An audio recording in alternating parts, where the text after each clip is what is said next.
Ford Escort 1990-2001.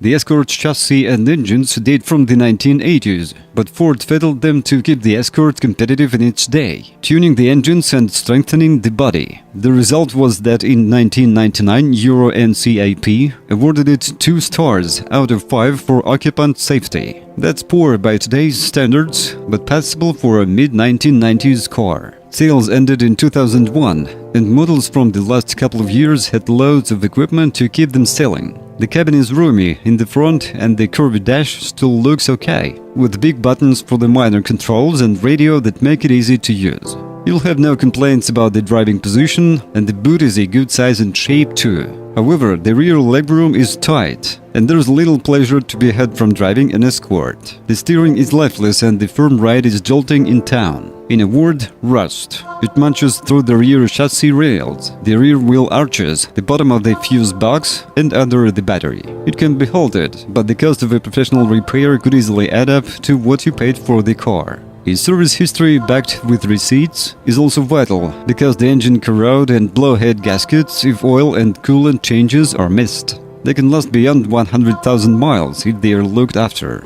But the diesels need their timing belts changed every 3 years or 36,000 miles. For petrols it's 5 years or 60,000 miles. After 50,000 miles, the shock absorbers and suspension bushes can wear and cause mud test failure. Replacing them isn't an expensive job, but the cost soon adds up if you need to replace them all. Electrical faults are thankfully rare, but the fuse box can rot through and cause all kinds of problems. Buy as new a car as you can, and preferably a finesse model with 1.6 petrol engine. In its last years, the Escort range shrank to just 2 models, and this was clearly the better one. It has metallic paint, alloy wheels, aircon and a CD player as standard. There is also a cheaper model, the Flight, but this has no aircon or alloy wheels, so we wouldn't bother with it. Our favorite 1.6-liter engine may be a bit coarse, but it is willing, tough and reasonably economical. There was also a fairly frugal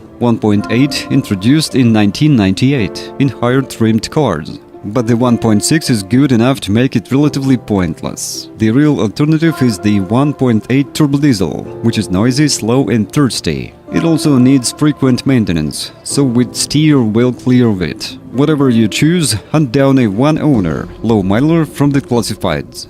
Well, if you're the owner of this car, then please describe the problems that you had to face during the operation of the car. Perhaps it is your feedback that will help viewers when choosing a car. That's it for today. Thanks everyone for attention. It's much work for you to subscribe to the channel. See you soon.